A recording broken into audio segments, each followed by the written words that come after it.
এখানে আরেকটা শ্রেণী যারা বলতেছে যে যারা কোটার বিরুদ্ধে আন্দোলন করবে তারা হচ্ছে কি বলে দেশদ্রোহী, মুক্তিযুদ্ধ বিরোধী। আসলে এটা হচ্ছে আমাদেরকে দমানোর একটা পায়তারা। আমাদেরকে এভাবে বিভিন্ন পায়তারা দিয়ে দমানো যাবে না। আমরা আমাদের দাবি পূর্ণ না হওয়া পর্যন্ত আন্দোলন চালিয়ে যাব।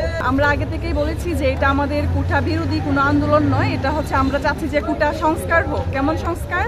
যে এখানে 100 জনের মধ্যে যদি 30টা সিটে যদি মুক্তিযোদ্ধাদের দেওয়া হয়, তাহলে যারা আমরা সাধারণ পরিবারের আছি আমরা কি করে খাবো? আচ্ছা, আমরা হচ্ছে 15 বছর 20 বছর পড়াশোনা করার পরে যদি শিক্ষিত বেকার একটা উপাধি নিয়ে সমাজের বুকে ঘুরে বেড়াই, পরিবারের বাধা হয়ে ঘুরে বেড়াই, তো আমাদের সার্থকতাটা কোথায় দিন শেষে? আমাদের মধ্যে হচ্ছে ম্যাক্সিমামেই আত্মহত্যার পথ বেছে নেয়। কিন্তু আমরা চাই না যে এইরকম বৈষম্য স্বাধীনতার 54 বছর পরে এসে এইরকম বৈষম্য বজায় থাকুক। তো আমরা চাচ্ছি যে সর্বোচ্চ 5% কোটা থাকবে। তা শুধুমাত্র হচ্ছে প্রতিবন্ধী এবং আপনার কোনো উপজাতি অথবা যারা আছে তাদের জন্য। আমরা এই ধরনের কোনো কোটা চাই না। এমনকি আমি একজন নারী, আমি চাই যে নারী কোটাও বাতিল হোক। নারী কোটা সহ যত ধরনের কোটা আছে।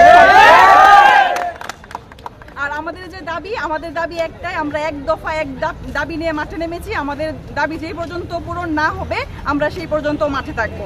আরেকটা কথা হচ্ছে যে গতকালকে আমার ভাইদের উপর যে পরিমাণে পুলিশি হামলা হয়েছে, তো সেটা হচ্ছে আসলে ন্যাক্কারজনক একটা ঘটনা। আমরা চাই না তো আন্দোলন পুলিশ দিয়ে বন্ধ করা যাবে না। যদি আমাদের উপরে এরকম আরো আন্দোলন হয় আমরা আরো জোরদারভাবে আন্দোলন করব। তো আমাদের নগদের কাছে সব গ্রাহকই প্রিয়, তাই তো সারা দেশে ক্যাশ আউট চার্জ সবচেয়ে কম। এইখানে আন্দোলন চলতেছে তো বেশ কয়েকদিন যাবত, সেটা পুরো বাংলাদেশে চলতেছে। প্রত্যেকটা বিশ্ববিদ্যালয়ের শিক্ষার্থীরা মাঠে নেমে এসেছে এই আন্দোলনের।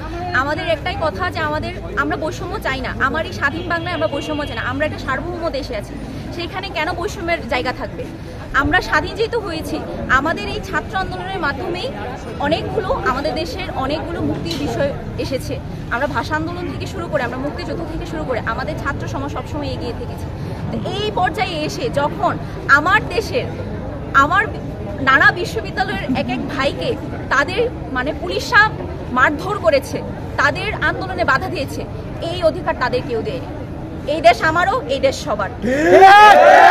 আমি দেশকে ভালোবাসি, আমি দেশের মানুষকে ভালোবাসি। দেশের মানুষের অধিকার যেখানে ক্ষুণ্ণ হবে সেখানে আমরা আমাদের বলিষ্ঠ কণ্ঠ দিয়ে, আমরা আমাদের শ্রম দিয়ে রাজপথে আমরা এটা প্রতিবাদ জানাবো।